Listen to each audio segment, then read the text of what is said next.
ইরানের পক্ষ থেকে সৌদি আরব ও পার্শ্ববর্তী উপসাগরীয় দেশগুলোর ওপর হামলা আর সহ্য করা হবে না বলে কড়া হুঁশিয়ারি দিয়েছেন সৌদি পররাষ্ট্রমন্ত্রী প্রিন্স ফয়সাল বিন ফারহান আল সৌদ। প্রয়োজনে ইরানের বিপক্ষে সম্মিলিত বড় সামরিক পদক্ষেপ নেয়ার হুমকি দিয়েছেন তিনি।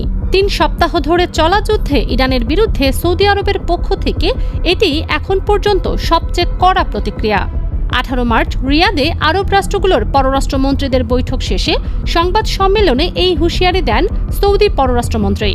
অত্যন্ত কঠোর ভাষায় তিনি জানান, দীর্ঘ প্রচেষ্টায় ইরানের সাথে গড়ে ওঠা বিশ্বাসের সম্পর্ক এখন পুরোপুরি ভেঙে চুরমার হয়ে গেছে। হামলা অব্যাহত থাকলে ভবিষ্যতে পারস্পরিক আস্থা পুনরুদ্ধার প্রায় অসম্ভব হয়ে উঠতে পারে। সংবাদ সম্মেলন থেকে তেহরানকে অবিলম্বে তাদের কৌশল পুনর্বিবেচনার আহ্বান জানানো হয়।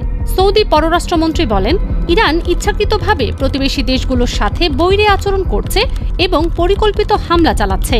যদিও ইরানি কূটনীতিকরা তা অস্বীকার করেছেন, কিন্তু লক্ষ্যবস্তুতে হামলার নির্ভুলতা দেখে বোঝা যায় এগুলো আগে থেকেই পরিকল্পিত, সাজানো ও চিন্তাভাবনা করে বের করা হচ্ছে।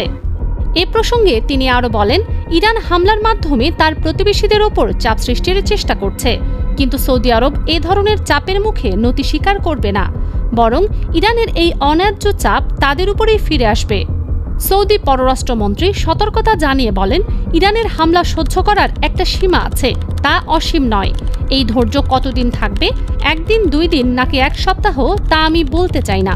সৌদি আরব কখন প্রতিক্রিয়া জানাবে তা প্রকাশ করা বুদ্ধিমানের কাজ হবে না, কিন্তু প্রয়োজন মনে করলে রিয়াদ অবশ্যই সামরিক পদক্ষেপ নেবে। ক্ষতিগ্রস্ত মিত্র দেশগুলোর হাতে বিশাল সামরিক ও কৌশলগত সক্ষমতা রয়েছে এবং প্রয়োজনে তারা সেগুলো ব্যবহার করতে দ্বিধা করবে না বলে হুঁশিয়ারি জানিয়েছে সৌদি আরব।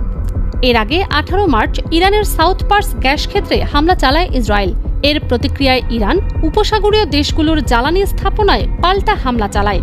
এতে লক্ষ্যবস্তু করা হয় সৌদি আরব, কাতার ও সংযুক্ত আরব আমিরাতের একাধিক জ্বালানি স্থাপনাগুলো।